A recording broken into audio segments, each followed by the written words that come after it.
అందరికీ నమస్కారం. ఈరోజు కథ 'అజ్ఞాత ప్రేమ' ఎపిసోడ్ నెంబర్ 3. ఈ స్టోరీ మీకు నచ్చితే తప్పకుండా లైక్ చేసి మన ఛానల్ని సబ్స్క్రైబ్ చేసుకోండి. ఇక స్టోరీలోకి వెళ్దాం. కాళ్ళు ఈడ్చుకుంటూ ఇంటికి చేరితే గుమ్మంలోని ఎదురైంది కిలోల బారికాయంతో శకుని నవ్వు పులుముకొని చాలా చాలా అంటే ప్రసన్నంగా కాంతం పిన్ని. అసలు నటించడం కాదు, జీవించేస్తున్నారు. చాలా అలసిపోయావు, ఎప్పుడు తిన్నావో బిడ్డవి, కాస్త ఎంగిలి పడదూరా అని పక్కకు జరిగింది. ఆవిడ జరిగిన లోపలికి వెళ్ళటానికి కష్టంగా ఉందంటే ఆలోచించండి ఎంత సైజులో ఉందో.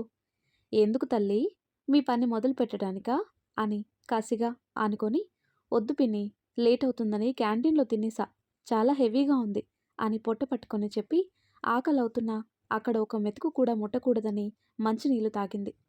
తమ ప్లాన్ వర్కౌట్ కాదని తెలిసినా ఊరుకోక, అలా అంటే ఎలా, ఇతిక అమ్మ నీకోసం స్పెషల్ చేసింది, తినకపోతే ఎలా అని ప్లేట్లో వడ్డించింది ధరణి. అస్సలు ఖాళీ లేదు ధరణి అని పట్టుకున్న చెయ్యిని విడిపించుకుంది. తమ ప్లాన్ ఫలించేలా లేదని, పోని తర్వాతన తిను అని మూత పెట్టి ఇచ్చింది కాంతం. ఎక్కువ బెట్టు చేస్తే మొదటికే మోసం వస్తుందని, సరే పిన్ని అని ప్లేట్ తీసుకుంది. తనటు వెళ్ళగానే, మా దీని వాలకం తేడా కొడుతుంది, అనుమానం వచ్చిందంటావా? నాకు అలాగే ఉందే, తొందరపడి నోరు జారకు, మొదటికే మోసం వస్తుంది.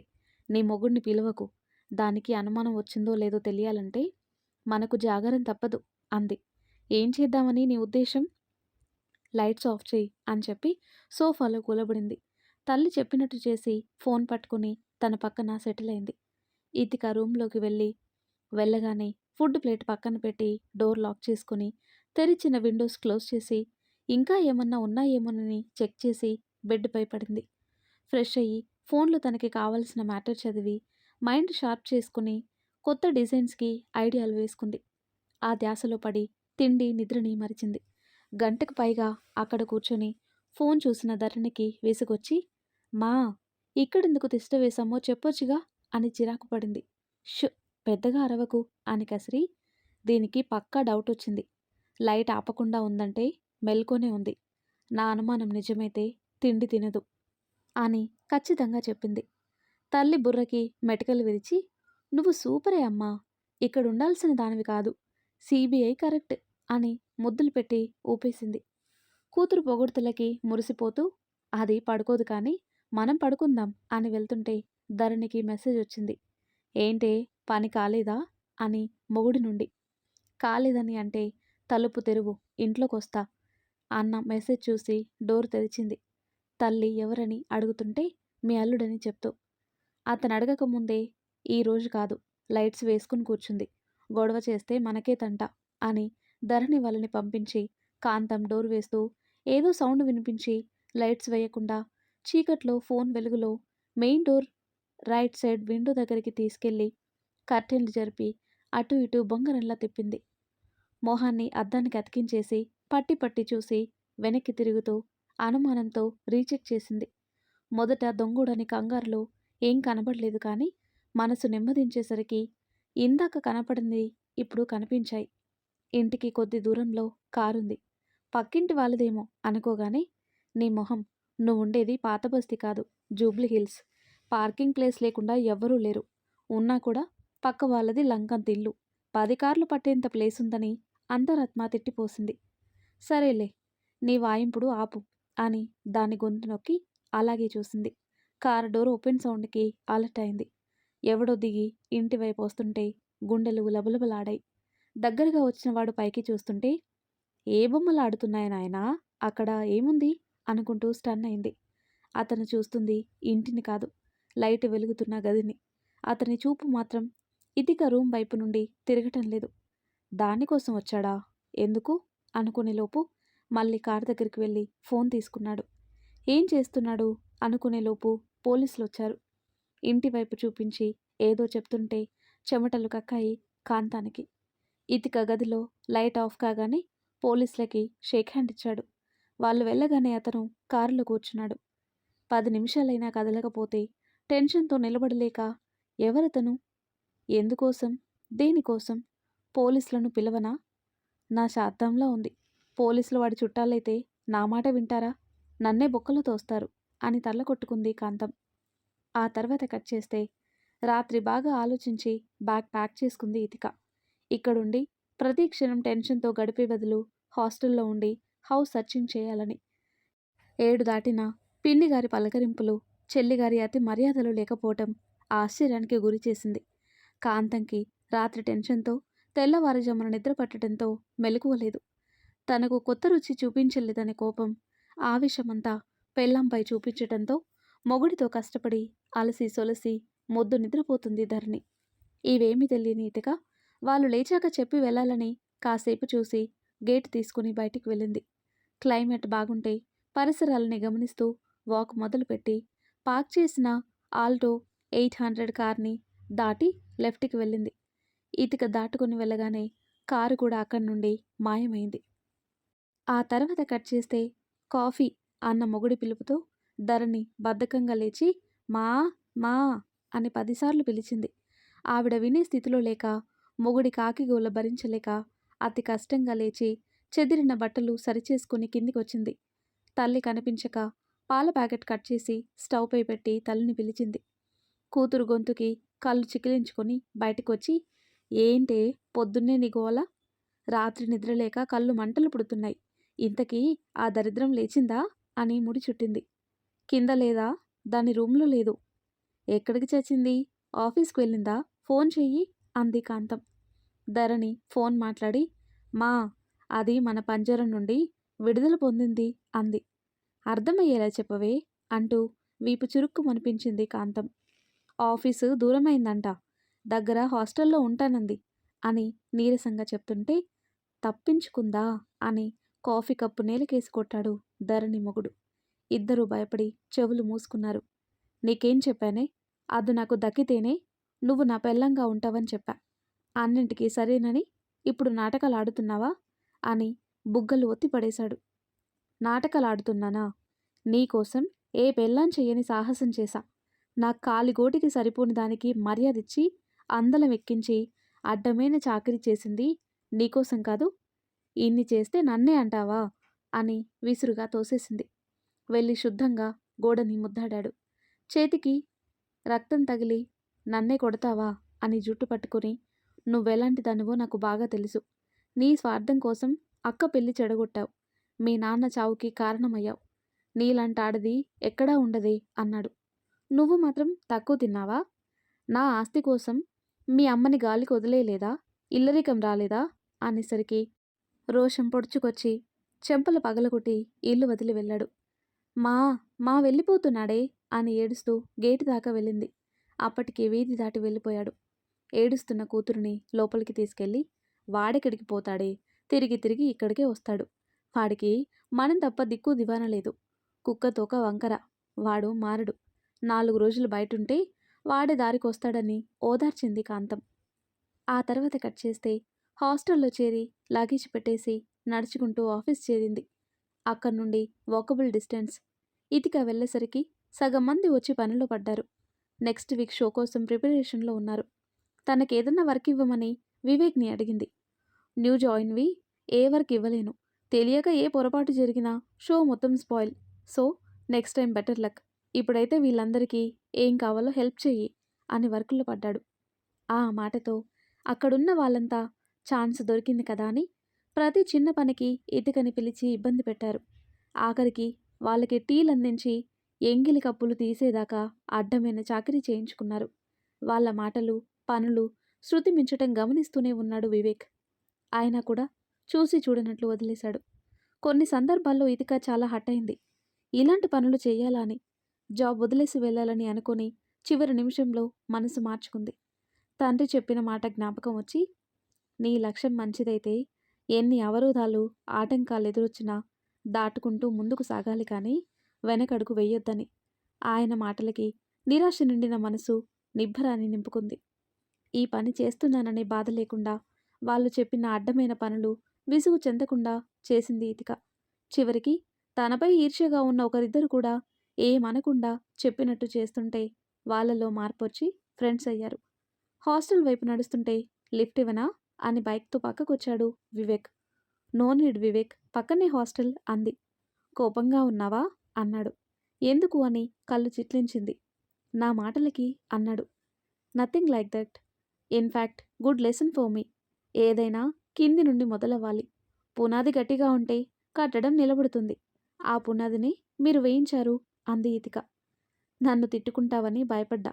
అర్థం చేసుకున్నావు. ఇదే నేను కోరుకుంది. ఎలాంటి పరిస్థితినైనా ఎదుర్కొంటే మనసు స్ట్రాంగ్ అవుతుంది. దాన్ని కూల్చే శక్తి దేనికి ఉండదు. కీప్ ఇట్ అప్ అని భుజం తట్టాడు. అతని టచ్‌లో ప్రతిసారి తండ్రి స్పర్శ, ప్రేమను రుచి చూపిస్తున్నాయి. ఎందుకో తనకి అర్థం కాలేదు. ఎనీ హెల్ప్ కాల్ మీ అని నెంబర్ ఇచ్చాడు. బైక్ స్టార్ట్ చేసే లాస్ట్ మినిట్‌లో చిన్న హెల్ప్ వివేక్ అనగానే రైస్ తగ్గించి ఏంటన్నట్టు చూశాడు. నాకో రూమ్ కావాలి. Single room. 1 బెడ్‌రూమ్ హౌస్ కానీ అంది. ఓకే. అందుకేనా ఓఎల్ఎక్స్‌లో సెర్చ్ చేస్తున్నావు? మా అపార్ట్మెంట్లో పెంట్ హౌస్ ఖాళీగా ఉంది. సెక్యూరిటీతో మాట్లాడతా అన్నాడు. వీలైనంత తొందరగా పనయ్యేలా చూడమంది. పార్కింగ్ లాట్లో పక్కనే ఉన్న శిశిర్ వీళ్ళ కన్వర్జేషన్ అంతా విన్నాడు. వాళ్ళ మధ్య పిల్లర్ అడ్డు ఉండటంతో వీళ్ళకి కనిపించలేదు. ఎందుకా అతన్ని కలిశావు అనుకున్నాడు. ఈవినింగ్ బ్రేక్ టైంలో ఇతిక ఎవరితోనో మాట్లాడే గమనించి అతనెవరు కనుక్కోమని మేనేజర్కి పురమాయించాడు. అప్పుడే మేనేజర్ నుండి కాల్ వచ్చింది. అతను హౌస్ బ్రోకర్ అని, ఇతిక మేడం ఇంటి కోసం సర్చింగ్ అతన్ని కాంటాక్ట్ చేసిందని చెప్పాడు. తనకెలాగైనా హెల్ప్ చేయాలని ఈవినింగ్ ఇతిక కలిసిన బ్రోకర్తో మాట్లాడితే, చాలా ఉన్నాయి సార్, ఒకసారి మా ఆఫీస్కి రండి చూపిస్తాను అన్నాడు. అతను ఆఫీస్కి వెళ్ళేసరికి ఎత్నిక్తో మాట్లాడుతూ కనిపించాడు బ్రోకర్. బిజినెస్లో ఇద్దరు రైవల్స్ అని జగమెరిగిన సత్యం. అది బ్రోకర్కి తెలియకుండా లేదు. అందుకే భయపడుతున్నాడు. తన ఆఫీస్ రణరంగం చెయ్యరు కదా అని చెమటలు తుడుచుకుంటూ, ఓకే ఎత్నిక్ జీ, మీకు సూటబుల్ అయ్యే కమర్షియల్ బిల్డింగ్ ఎంక్వైరీ చేస్తాను. ఏదన్నా దొరికితే ఇన్ఫార్మ్ చేస్తా అని ఇంకా వెళ్ళండని చెప్పకనే చెప్పాడు బ్రోకర్. తొందరగా పనయ్యేలా చూడండి. వితిన్ 1 వీక్ అని లేచి, ఊరికే రారు మహానుభావులు. నేను అడుగుపెట్టిన ప్రతి చోట కాలు పెడతావా? Shame on you. నా వెనక నడిచే బదులు నాతో చేతులు కలుపు అని చెయ్యి చాపాడు. పిచ్చి కలలు కనకు. అది జరిగే పని కాదు. నిన్ను ఫాలో అవటమే నా పననుకున్నావా? పర్సనల్ పని మీదొచ్చా. అది నీకు చెప్పాల్సిన అవసరం లేదని పొగరుగా సమాధానమిచ్చాడు శిశిర్. యత్నిక్ బయటికి అడుగు పెడితే శిశిర్ లోపలికి అడుగు పెట్టడం ఒకేసారి జరిగింది. వాళ్ళిద్దరిని చూసి మూడో ప్రపంచ యుద్ధం తన ఆఫీస్లోనే జరుగుతుందని కంగారపడిన బ్రోకర్కి వాళ్ళిద్దరి మాటలతో సరిపెట్టడం ఊపిరి తీసుకునేలా చేసింది. సార్, మీరు దేనికి? ఎక్కడన్నా స్టోర్ ఓపెన్ చేయటానికి ప్లేస్, బిల్డింగ్ కావాలనా అడిగాడు. సింగిల్ బెడ్రూమ్ ఫ్లాట్ కావాలి అన్నాడు శిశిర్. ఇందాక కాల్ చేసింది మీరా సార్ అని నోరంతా తెరిచాడు. విల్లాల్లో ఉండే వాళ్ళకి ఫ్లాట్ కావాలంటే విచిత్రమే కదా. అవునని తలూపి అతను చూపించిన వాటిలో ఒకటి సెలెక్ట్ చేసి ఏం చేయాలో మొత్తం ఎక్స్ప్లెయిన్ చేశాడు. ఓకే సార్, మీరు ఎలా అంటే అలా అనగానే పనవ్వగానే మనీ మీ అకౌంట్లోకి ట్రాన్స్ఫర్ అవుతుందని చెప్పాడు. వెంటనే ఆ బ్రోకర్ ఇతికకి కాల్ చేసి, మేడం, మీరు కోరిన బడ్జెట్లో ఫ్లాట్ దొరికింది, ఎప్పుడొస్తారు అంటాడు. ఇంకా హాస్టల్కి చేరుకొని ఇతిక టైం 7 కదా అయిందని, మార్నింగ్ కుదరదు, ఇప్పుడే చూస్తే పోలా అనుకొని, ఇప్పుడు కుదురుతుందా అని అడిగింది. అతను సంశయిస్తూ, లేట్ అవుతుందేమో మేడం, రేపు రండి అన్నాడు. నాకు 9కి ఆఫీస్, లేట్ అవుతుంది, ఇప్పుడైతే ఫ్రీగా ఉంటుంది, లేట్ అయినా పర్వాలేదు అని తన ప్రాబ్లం చెప్పటంతో అడ్రస్ సెండ్ చేస్తాను రండి అన్నాడు. అతను చెప్పిన అడ్రస్కి వెళ్ళింది. లోకాలిటీ బాగుంది. గాలి వెలుతురు ధారాళంగా, సింగిల్ బెడ్రూమ్ అయినా విశాలంగా ఉంది. చాలా చాలా బాగా నచ్చింది. అతను చెప్పిన రెంట్ విని, ఇంత చీపుగానా? చూస్తుంటే హై క్లాస్ లోకాలిటీ, నమ్మబుద్ధి కాలేదు. అంత తక్కువకు ఎందుకు ఇస్తారని భయపడింది. ఏ లిటిగేషన్ ఉందో అని వద్దంది. ఆ మాటకి బ్రోకర్ గుండె పట్టేసింది. తనకొచ్చే భారీ కమిషన్కి గండి పడుతుందని. అటువంటిదేమీ లేదమ్మా. ఈ ఫ్లాట్ ఓనర్ ఫారెన్లో సెటిల్ అయ్యారు. వాళ్ళు రెంట్ కోసం కాదు, ఇల్లు వాడకుండా ఉంటే పాడైపోతుందని, ఎవరైనా మంచి వాళ్ళని చూడమన్నారని రకరకాలుగా చెప్పి చూశాడు. ఇతిక సందిగ్ధంలో ఉంటే చచ్చి చెడి ఓనర్తో మాట్లాడించి కన్విన్స్ చేశాడు బ్రోకర్. 2 నెలల అడ్వాన్స్ పే చేసి రేపు మార్నింగ్ వస్తాను, క్లీన్ చేసి పెట్టమంది. అంతా మాట్లాడి సెట్ చేసుకునేసరికి లేట్ అయింది. దొరికిన ఆటో ఎక్కి హాస్టల్ చేరాలనే ఆతృతలో అతను ఎటు తీసుకెళ్తున్నాడో చూసుకోలేదు. చల్లగాలి తగులుతుంటే డౌట్ వచ్చి చూసింది. ఓపెన్ ఏరియా కనిపించి కంగారు మొదలైనా బయటికి కనబడనివ్వక ఒక్క నిమిషం ఆటో ఆపు అంది. చెప్పగానే స్లో చేస్తే మంచివాడేమో అని థాట్ వచ్చి తనని తిట్టుకునే లోపల ఎదురుగా వస్తున్న శాల్తీలని చూసి తన అమాయకత్వానికి బండబూతులు తిట్టుకుంటూ జంప్ చేసి కాళ్ళకి బుద్ధి చెప్పింది ఇతిక. రేయ్, పిట్ట పారిపోతుందిరా అని వస్తున్న వాళ్ళు అరవటంతో డ్రైవర్ అప్పుడు గమనించాడు. ఇంత దాకొచ్చాక ఎటు తప్పించుకుంటుందిలే అన్నా అన్న ధీమాతో ఫోన్లో వీడియోస్ చూసుకున్నాడు. తన వాళ్ళ అరుపుకి వెనకే పరిగెత్తాడు. ఇతిక ప్రయత్నం వాళ్లకు చిక్కకూడదని, వాళ్ళ పరుగు తననెలాగైనా పట్టుకోవాలని. ఈ చేసింగ్లో ఆమెకి వాళ్ళకి మధ్య దూరం తరిగిపోసాగింది. ఇతికలో శక్తి సన్నగిల్లుతుంది. ఇంకో నిమిషంలో వాళ్ళకి పట్టుబడేంతలో మినుకు మినుకుమంటూ వెలుతురు కనిపించి కొడగడుతున్న ఆశ పురి విప్పి శక్తి తెచ్చుకొని పరుగుపెట్టింది. దగ్గరవుతున్న కొద్దీ వెహికల్ బానెట్పై కూర్చున్న మనిషి కనబడి వేగం పెంచి హెల్ప్ హెల్ప్ అని అరుస్తూ కార్ దగ్గరికి వెళ్ళింది. అంత అరిచినా అతని నుండి రెస్పాన్స్ లేక బ్యానెట్పై చేతులు పెట్టి హాల్తో తీర్చుకుంటున్న ఇతిక అనుమానంతో తలెత్తి చూసింది. ఫుల్ బాటిల్ లేపుతున్న ఎత్నిక్ని చూసి వెనకడుగు వేసింది. ఆపదలో ఆడపిల్ల సహాయం అడిగినా పలకకుండా తన పని తాను చేసుకుంటున్న అతన్ని అసహ్యంగా చూసింది. ఏయ్, ఎవరు అని పడుకున్నవాడల్లా లేచి కళ్ళు చికిలించుకొని చూసి నువ్వా మాజీ అంటూ బాటిల్ ఎత్తాడు. దగ్గరవుతున్న వాళ్ళని చూసి అతను తప్ప ఇంకో దారి లేక ప్లీజ్ హెల్ప్ మీ, నీకు తెలిసిన మనిషిగా కాదు సాటి మనిషిగా నాకు సహాయం చెయ్యి అని భయంతో అదురుతున్న గొంతుతో బ్రతిమాలుకుంది ఇతిక. హెల్ప్ ఎందుకు బేబీ అని వస్తున్న వాళ్ళని చూసి హెల్ప్ చేస్తే నాకేమిస్తావు అని మొహం దగ్గరికి తెచ్చాడు. ఆ వాసనకి కడుపులో తిప్పి వికారంగా మొహం పెట్టింది. ఏంటి బేబీ మాట్లాడవు అని వేలితో బుగ్గ టచ్ చేసేంతలో వెనక్కి జరిగింది. హెల్ప్ కావాలంటే నీ టచ్ కావాలి అని హస్కీగా దగ్గరికొచ్చి వేలితో పెదవులు తాకాడు. అతని స్పర్శకే ఒళ్ళంతా కంపరం పుట్టి ఛీ, నీలో మానవత్వం ఏమన్నా ఉంటుందేమో అనుకున్నా. కొంచెం కూడా లేదు. తాళి కట్టి నీ కోరిక తీర్చుకొని వదిలేసి నీకు ఇంతకన్నా మంచి బుద్ధులు ఎక్కడి నుండొస్తాయిలే అని పారిపోయేంతలో డ్రైవర్ పట్టుకున్నాడు. గింజుకుంటుంటే వీడు కాపాడుతాడని భ్రమపడుతున్నావా? ఎరా కాపాడుతావా అని వెకిలిగా నవ్వాడు. ఎవడ్రా నువ్వు, మాట్లాడుతుంటే డిస్టర్బ్ చేస్తున్నావు అని వాడి చొక్కా పట్టుకున్నాడు. రేయ్, అది సరుకు, వదిలిపెట్టు అని కత్తి తీశాడు. వదలనురా, అది నాకు కావాలి అని చెయ్యి గట్టిగా పట్టుకున్నాడు. ఆ మాటలకి ఎక్కడ ఉన్న ఆశ కూడా చచ్చిపోయి ఎక్కడ నా లైఫ్ని స్పాయిల్ చేసి ఛాన్స్ మిస్ చేయవు కదా అని కన్నీళ్లతో చూసింది. ఐ హేట్ టీయర్స్ అని ముఖం దగ్గరగా తెచ్చాడు. నన్ను డిస్టర్బ్ చేయకుండా వెళ్ళండి అని తోశాడు. ఎత్నిక్ దగ్గరకొచ్చేసరికి చెయ్యి వదులు చేసిన డ్రైవర్ చిన్న తోపుకి ఇతిక చెయ్యి పూర్తిగా వదిలేశాడు. అదే ఛాన్స్ అని ఇతిక పరుగందుకుంది. భలే వాడివయ్యా, రేయ్ దాన్ని పట్టుకోండిరా అని ఎత్నిక్ని వీసుకొని మళ్ళీ వెంటపడ్డారు. చెప్పాను కదరా, అది నాకు కావాలి అంటూ అడ్డం వచ్చిన వాడిని ఒక్క దెబ్బకి నేల కరిపించాడు.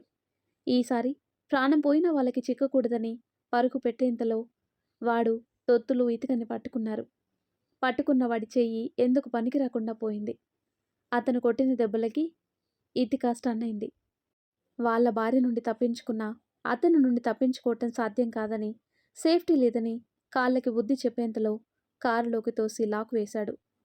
చెప్పాను కదరా, అది నాకు కావాలని అని అరుస్తూ పిచ్చి కొట్టుడు కొడుతున్నాడు. ఆ బాధుడు చూడలేక, అరుపులు వినలేక చెవులు కళ్ళు గట్టిగా మూసుకుంది. మెల్లిగా అరుపులు తగ్గి నిశ్శబ్దం ఆవరించాక చీమ చిటుకుమన్నా వినిపిస్తుంటే మెల్లిగా కళ్ళు తెరిచింది. అందరూ నేల మీద పడున్నారు. చచ్చారో బ్రతికారో తెలీదు. కానీ వాళ్లతో పాటు తన శత్రువు కనపడకుండా పిచ్చిగా చూసింది. అతను కూడా పోయాడా అనుకొని అలాంటి వాళ్ళు అంత తొందరగా పోరులే అనుకొని డోర్ తీసుకుని బయటికి వచ్చింది. తన వెంట పడ్డ నలుగురు కనిపించారు కానీ అసలు శాల్తి కనబడక ముందుకొచ్చింది. కారు ముందు కత్తిపోట్లకు గురై స్పృహ కోల్పోయే స్థితిలో ఉన్న ఎత్నిక్ని చూసి కొయ్యబారింది ఇతిక. నోటిపై చేయి వేసుకుని నిశ్చేష్టురాలైనా ఉన్నాడా పోయాడా అని ముక్కు దగ్గర వేలు పెట్టి చూసింది. వేడి గాలి తగిలి బతికే ఉన్నాడు అనుకొని హెల్ప్ చేద్దామని అనిపించి సాయం చేసేంతలో ఆనాటి రాత్రి కనికరం లేకుండా జరిపిన రాక్షసకాండ గుర్తుకొచ్చి 4 అడుగులు వేసి ముందుకు వెళ్ళలేకపోయింది. అలా ఇక్షు గుర్తుకొచ్చి ఆగింది. వీడు తప్పు చేస్తే వాళ్ళెందుకు శిక్ష అనుభవించాలి? అభం శుభం తెలియని పాలు కారే బాబుని తలుచుకొని ముందుకు అడుగు పడలేదు. నాకోసమే కదా ప్రాణం మీదికి తెచ్చుకున్నాడు అనగానే నీకోసమా అని అంతరాత్మ నిలదీసింది. నీ టచ్ కావాలని అడిగావు కదా అని మోకాళ్ళపై కూర్చొని బంగారం లాంటి పెళ్ళాన్ని ఇంట్లో పెట్టుకొని నేను కావలసి వచ్చాన్రా అని పట్టుమని 2 పీకింది. ఆ దెబ్బలకి సోలిపోతున్న కళ్ళు చిన్నగా విచ్చుకున్నాయి. టక్కున కళ్ళు తెరిచేసరికి దడుచుకొని వెనక్కి జరిగింది. లేవటానికి ప్రయత్నిస్తుంటే రక్త ప్రవాహం ఎక్కువైంది. దాన్ని ఆపాలని మెడకి చుట్టుకున్న స్కార్ఫ్ తీసి టైట్గా కట్టింది. అతన్ని పట్టుకోవాలన్న అసహ్యం వేస్తున్న ఇక్షు కోసం తన ఆవేశాన్ని పంటి కింద అదిమి పట్టింది. తండ్రి లేకుండా పెరిగే పరిస్థితి వాడికి రాకూడదని అతన్ని అతి కష్టం మీద లేపి చేతిని భుజంపై వేసుకుని ఫ్రంట్ డోర్ తీసి సీట్లో కూర్చోబెట్టి సీట్ బెల్ట్ పెడుతుంటే ఇక్కడ కాదు డ్రైవింగ్ సీట్లో అని కొంచెం పక్క కొరిగాడు. పడకుండా పట్టుకొని ఈ పరిస్థితిలో చెయ్యలేవు, పైగా తాగున్నావు అని అరుస్తూ సీట్ బెల్ట్ పెట్టింది. మనం కూర్చుంటే బండి ముందుకు పోదు, ఎవడు నడుపుతాడే, నీ బాబునా అని నొప్పికి ఆ అంటూ ఊగాడు. సీట్ బెల్ట్ వల్ల కింద పడలేదు. హా, నా బాబే, ఆయన రావాలి లేక మనమే పోవాలి అని డోర్ లాక్ చేసుకుని కీ పెట్టి ఆన్ చేసింది. నీకు నడపడం కూడా వచ్చా అని వెనక్కి వాలి నొప్పికి విలవిలలాడుతూ అన్నాడు. నేర్పించావుగా, చేస్తావా లేదా అని పీకుల మీద కూర్చుని మరి నేర్పించావుగా, రాక చేస్తుందా అని కసిగా అంటూ గేర్ మార్చి స్పీడ్ పెంచింది. అదెప్పటి మాట, ఇంకా ప్రాక్టీస్ ఉందా? ఆత్మాభిమానం తొక్క తోలు అంటూ అదే జీవనాధారం చేసుకున్నావా అని కళ్ళు మూసుకున్నాడు. అదైనా మంచి పనే, గౌరవంగా చేసుకునే పనేదైనా మంచిదే అంది ఇతిక. 2 నిమిషాలు ఇద్దరి మధ్య మౌనం. నీకేంటే ఇంత ధైర్యం? ఏమన్నా చేస్తానని భయం కూడా లేదా అన్నాడు. ఉంది, ఎందుకు లేదు? నీ చావుకు నిన్ను వదిలేయాలన్నంత కోపం, ద్వేషం ఉంది. ఈక్షిత్ కోసం నిన్ను సేవ్ చేస్తున్నా, పోతే పోయాడని నడి రోడ్డుపై వదిలేసేదాన్ని అని రోడ్డుపై దృష్టి పెట్టింది. అన్నంత పని చేసినా చేస్తావు కానీ తొందరగా పోనివ్వు, బ్లీడింగ్ ఆగటం లేదు. ఆ అని పొడిచిన చోట అదిమి పట్టుకున్నాడు. బ్లడ్ ఆగటం లేదు. రక్తం చూసి స్పీడ్ ఇంకా పెంచింది. ఈక్షిత్ కోసం అంటే వాళ్ళని కలిసావా అని అంత బాధలోనూ కోపంగా చూశాడు. హా, కలిసా, నీ భార్య నా ఫ్రెండ్ అంటుంది ఇతిక. నన్ను వలలో వేసుకోవటానికి వాళ్ళను మంచి చేసుకున్నావా అన్నాడు. ఛీ, ఈ స్థితిలో కూడా నీ బుద్ధి పోనించుకున్నావు కాదు అనుకొని అసహ్యంగా చూసింది. తన చూపుల తీవ్రత ద్వేషాన్ని తెలుపుతున్నా వాటిని లెక్క చేయక తనతో ఫ్రెండ్షిప్ కట్ చేసుకో, లేకపోతే అని కఠినంగా చూశాడు.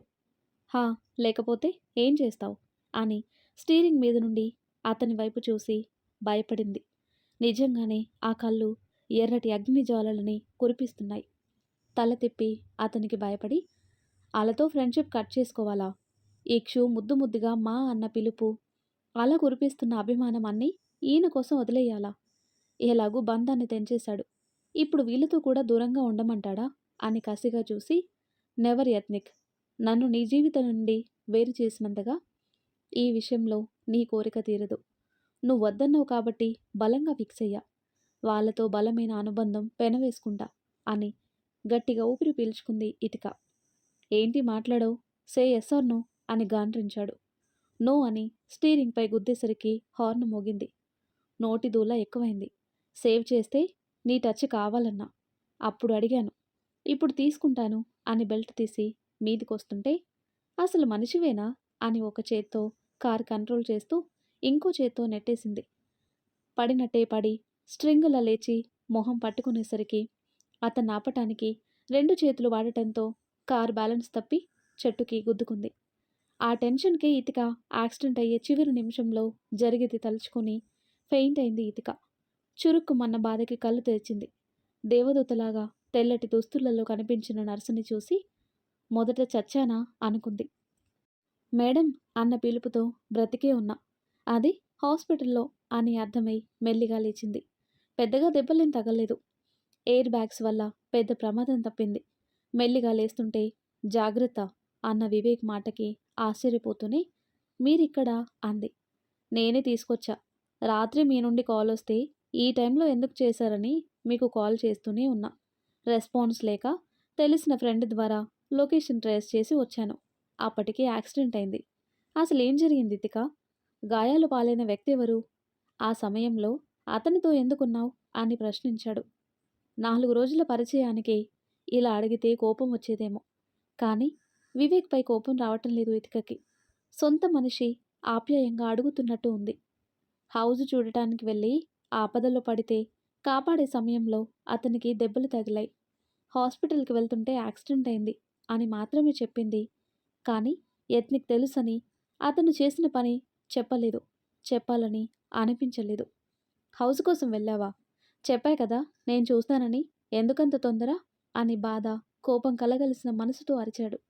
అతని మాటలో, చూపులో తనపై కేరింగ్ తప్ప ఇంకేం భావం కనపడక అరిచిన దానికి సారీ అని కళ్ళు దించింది.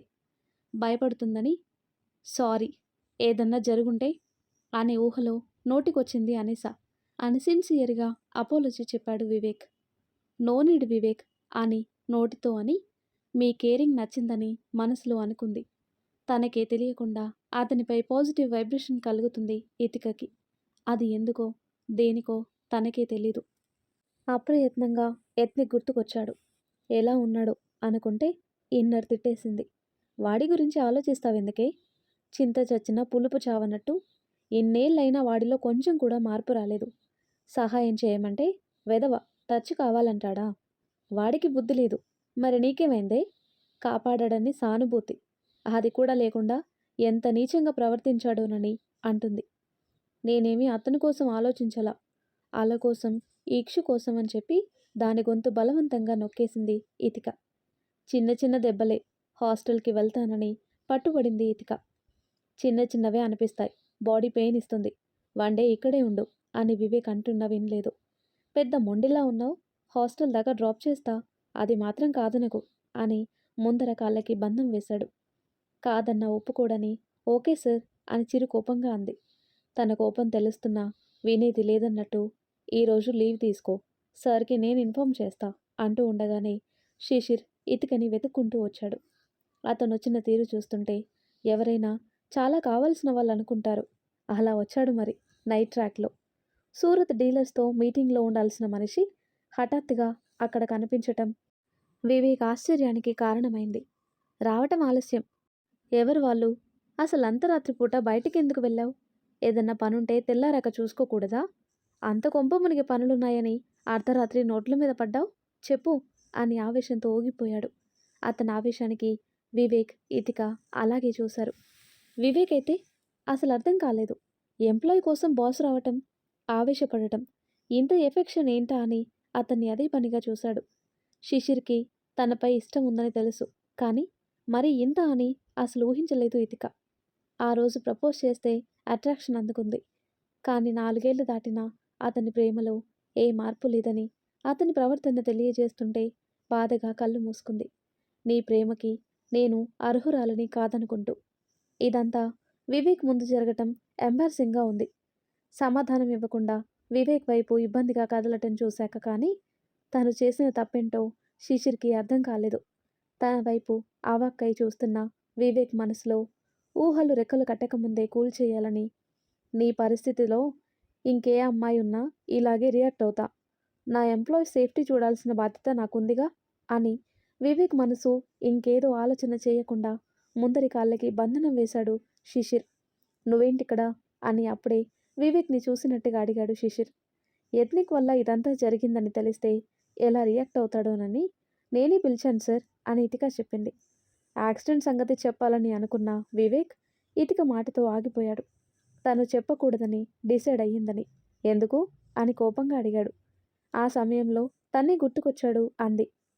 నీకోసం రోజులు, నెలలు, సంవత్సరాలుగా ఎదురు చూస్తున్న నేను గుర్తుకు రాలేదని బాధగా అనుకొని ఇట్స్ ఓకే, ఈరోజు లీవ్ తీసుకో, డ్రాప్ అనకముందే నేను డ్రాప్ చేస్తా బాస్ అని వివేక్ నోరు జారాడు. అతని వైపు కాల్ చేసేలా చూస్తూ అంతకు మించి ఎక్కువగా మాట్లాడితే ఇతికకి ప్రాబ్లం క్రియేట్ చేసిన వాడిని అవుతానని వెనక్కి తగ్గాడు.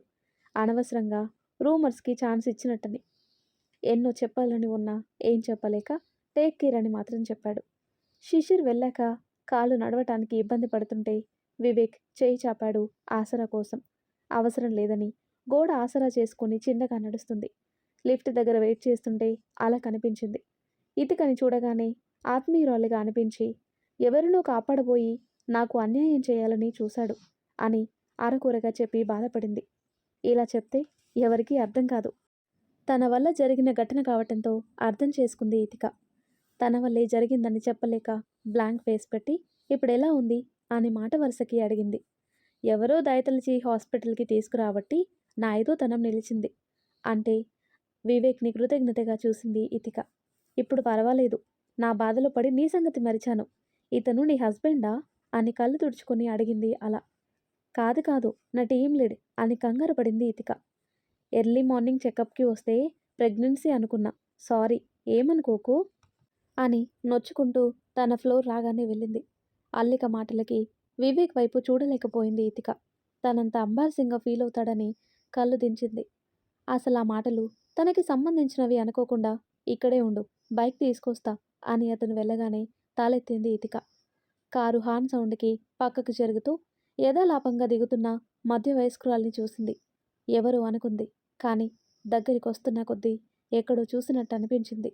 ఎవరని ఆలోచిస్తుంటే వెనకనే బాబుని తీసుకొస్తున్న మెయిడ్ని చూసి తలుక్కున కళ్ళు మెరిశాయి. అంతే, బాబుని ఆమెని పట్టి పట్టి చూసింది. ఒకే ఒకసారి ఆమెని హాస్పిటల్లో చూసింది. అంటే ఆ బాబు నా కడుపున పుట్టినవాడా అనుకోగానే ఆనందంతో కళ్ళు వర్షించాయి. పుట్టినప్పుడు చూశాన్రా, మళ్ళీ ఇన్నేళ్లకి అని బాబుని తనివి తీర చూడాలని లోపలికి వెళ్తుంటే వివేక్ బైక్ తీసుకొనొచ్చాడు. ఒకవైపు బాబుని చూడాలని ఉన్నా చూశాక మనసు ఆగకపోతే నిజం చెప్పేస్తాననే భయంతో ముందడుగు వేయలేదు. మనసు దిటవు చేసుకుని చూస్తే తప్పేంటి, మాట్లాడాల్సిన పనిలేదు.